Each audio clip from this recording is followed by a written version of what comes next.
This is how you're going to fix 500 internal server error in Hostinger. So this is a general server error. For beginners, the most common fixes involve checking the code or configuration files. So first, you're going to check the HD access file. So this is the most frequent cause. Log into your file manager. You're going to head over to your dashboard first, and then from there, you're going to log in or sign up with your account, and then just from the left side panel, you're going to click on websites. Now in your websites, you're going to log into your file manager and find the HD access file in your public directory.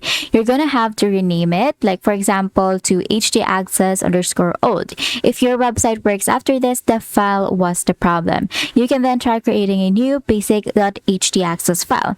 You can also increase the PHP memory or check PHP version. So in your H panel, just go to advanced or and then go to PHP configuration. Try increasing the PHP memory limit or switching your PHP version to an alternative, like a slightly older stable version, to see if that resolves a script conflict.